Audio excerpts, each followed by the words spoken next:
Bah oui, moi je viens de Louga.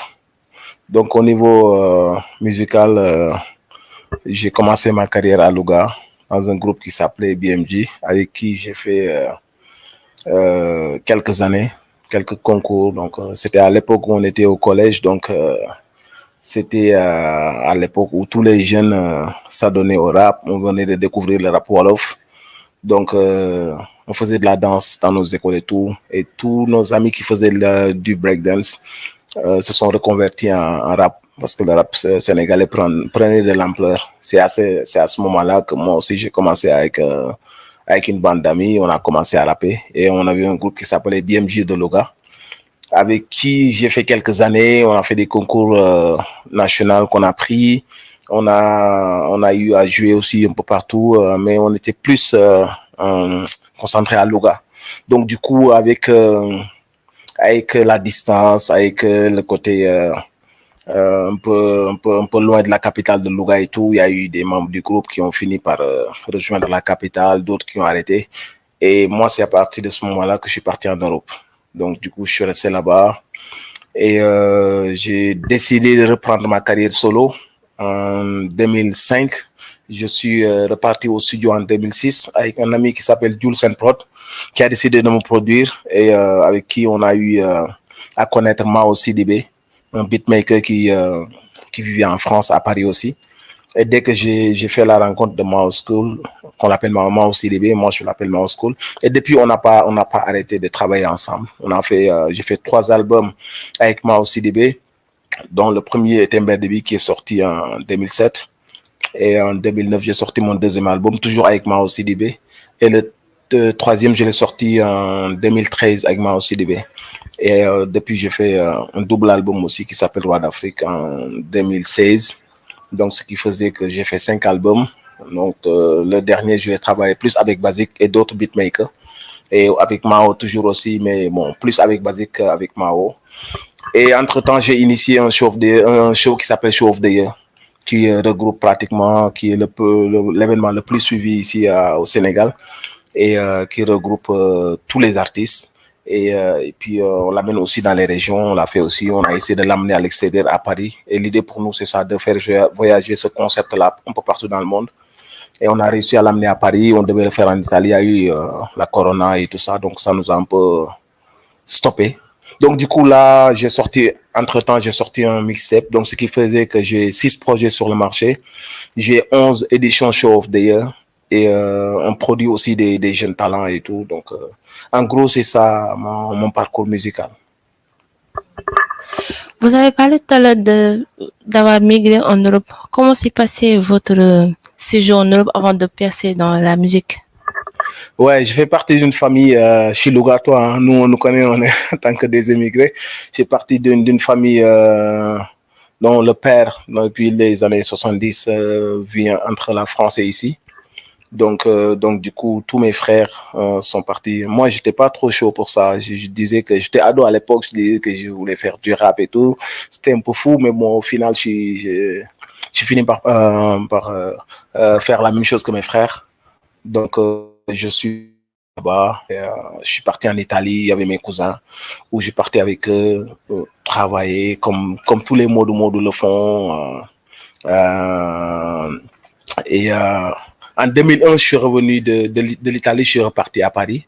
Et donc, j'ai plus quitté la France, je suis resté là-bas. Donc, comme un modo, hein. Tu vois, je tombe, je me lève, j'essaie de faire de l'argent, Donc, je suis venu en vacances ici au Sénégal en 2004.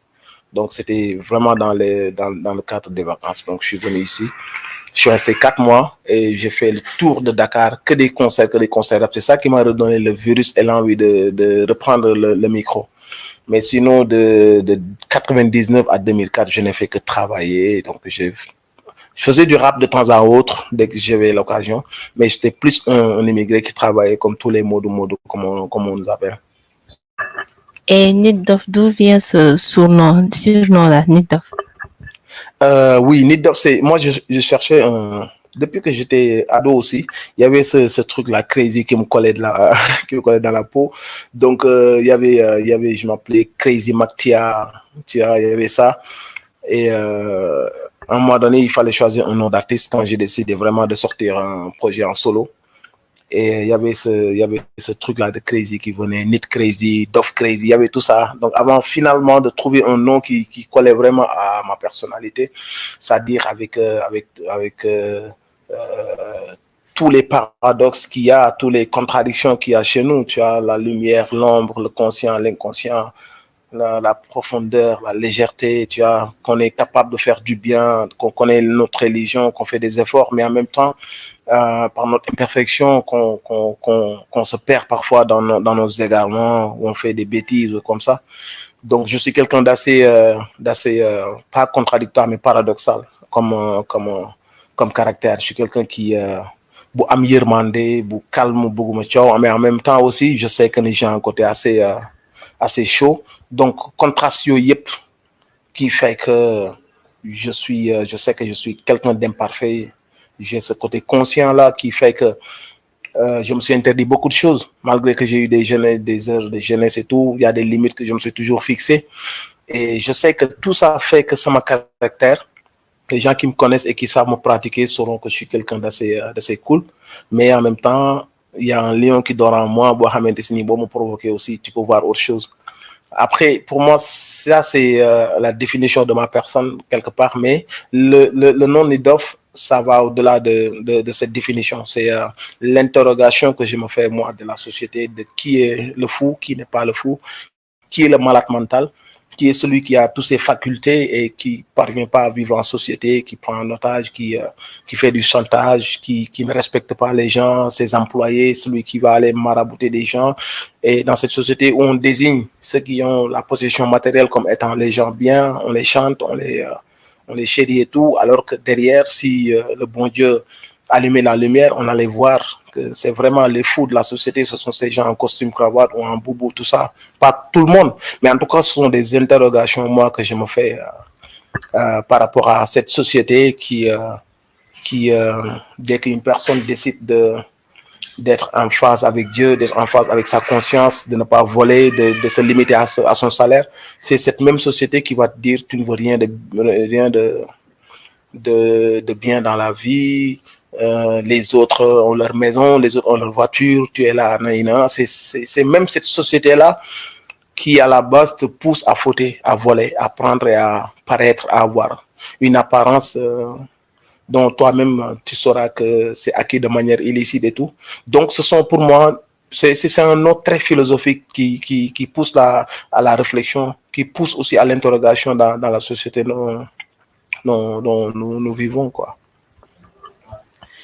Naan sax nit bu am yërmande bu am caractère te am yërmande bi gis naa ni day am action sociale si orphelinat yi même si jeune banlieue yi day permettre de développer même da nga engagé aussi si politique.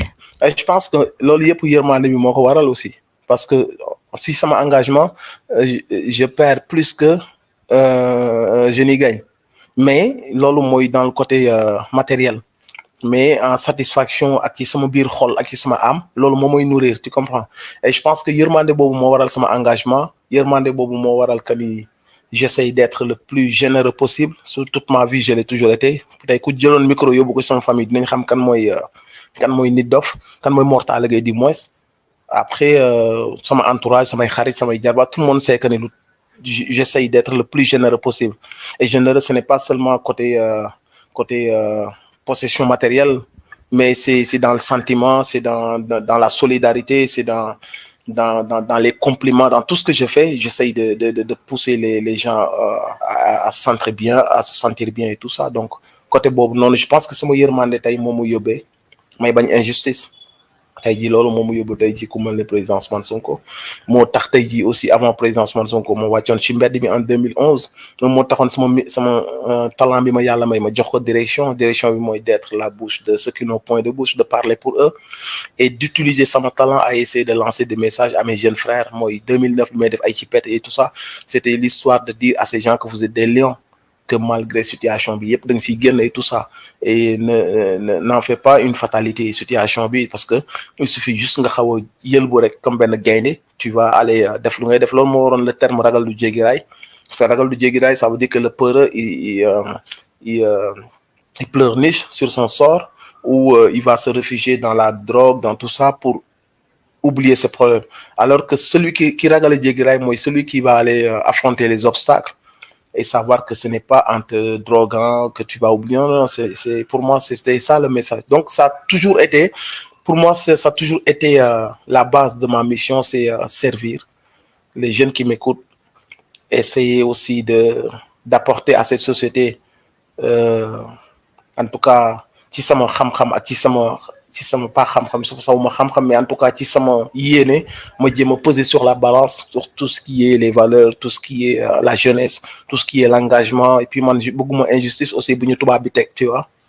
Donc je suis quelqu'un boo xam si ni dama yàgg indigné wu sur cette domination, sur cette exploitation, et je ne suis pas quelqu'un je ne peux pas supporter en fait d'être une victime. Comprendre nga su may nekk victime na nekk li yàlla namm ci man ma nangu ko quoi, mais pas ay moroom nit ñi ay tubaab yu ñëw rax ñu dugg suñu biir am ñu jënd ci ñun, des traîtres yoo xam si ni c'est des noirs comme nous qui nous vendent, qui nous volent, qui jox suñu alal bi yëpp tubaab yi di defar seen ay dëkk, ñun ñuy nekk ci ay guerre ay précarité, du ñu faju, du ñu lekk, amuñu soo demee ci village on n'a pas d'eau potable, tu vois. Yooyu noonu yëpp xam naa que ni base bi mooy yërmande bi ma am si nit ñi quoi, yërmande bi ma am si jaami ak yéene bi ma am si sama réew quoi. Donc du coup loolu moo waral sama engagement, loolu moo waral sama taxawaay ci société bi. Ce n'est pas ma motivation, ce n'est pas l'argent, parce que aussi j'ai tourné le dos à beaucoup de choses qui m'ont rapporté, qui pouvaient m'apporter beaucoup d'argent, qui m'apportaient beaucoup d'argent, qui pouvaient continuer à m'apporter beaucoup d'argent. À un moment donné, j'ai fait le choix de wut leneen quoi. Et dans ma vie, j'essaye de servir, j'essaye de mener des combats, j'essaye d'en tout cas montrer à ceux qui me suivent en tout cas ce que je pense être la bonne voie ou des choses comme ça. Donc voilà. Mais avec votre action, enfin, un engagement social et autres. J'ai fait plusieurs fois des dons comme ça. Yo xam si ni suñu recette show yi, quand il y a eu affaire u mbënd bi, il y avait eu beaucoup de dégâts. Et moi, j'ai essayé de non seulement sensibiliser autour de ce qui pouvait être la solidarité sur les gens, aussi, nekk nañ ci victime et tout. En dehors de montrer l'exemple de solidarité, on a pris les recettes, on a fait des demandes de dons, on a reçu beaucoup de chèques, beaucoup d'argent avec une association qui s'appelait A3S. Après, on est parti les remettre et tout ça. Et j'ai travaillé aussi sur un bon show avec l'association Racine du Cœur, je pense que ça s'appelle comme ça, avec Sophie Gay. Donc pour moi c'était ça aussi, l'idée c'était d'œuvrer aussi un peu à travers ces activités, montrer l'exemple qu'on n'est pas simplement là ici pour faire un gain financier, mais on est là aussi pour fàttali nit ñi que y a des gens yoo xam ne si ni ñu ngi ci situation bu compliquée, surtout des enfants, war nañ leen mën bàyyi xel. C'est-à-dire que man quand je fais ça, ce n'est pas simplement lu ñuy def noonu ci li ñuy yóbbu kii, mais le fait de rappeler à d'autres personnes qui ont les moyens d'aider, le fait de rappeler à chacun d'entre nous que on n'a pas le droit de se plaindre, parce qu'à chaque fois qu'on tourne la tête rek dañuy gis ay nit yoo xam si ni ñu ngi ci une situation te gënuñu leen ndey, gënuñu leen bàyyi, gënuñu leen ci yàlla, te yàlla mu ngi may toujours yoo xamante si ni mën nañ ko ci sant quoi. Et nous on passe le temps à se plaindre parce qu'on a trop de choses en tête, on veut trop de choses, donc on n'a même pas le temps de profiter de li ñu yàlla may. Alors que le bonheur, ce n'est pas nga dajale tout le matériel du monde, toute la possession du monde. Le bonheur, c'est de savoir apprécier les choses simples de la vie, la famille, la santé, cette stabilité. Am na yu bari yoo xamante si daal pour man foofu la mbóot bi nekk quoi. Donc pour moi, quand on fait des choses comme ça, c'est l'histoire toujours de montrer le bon exemple, de montrer non seulement qu'on doit partager, être solidaire aux jeunes, aux enfants et tout ça, mais aussi rappeler aux gens à quel point on est chanceux, quelle que soit son situation. Suñu tournée am na nit yoo xam ne ñoo ñu gën a metti fukk yoon quoi. D'accord, donc vous pensez que c'est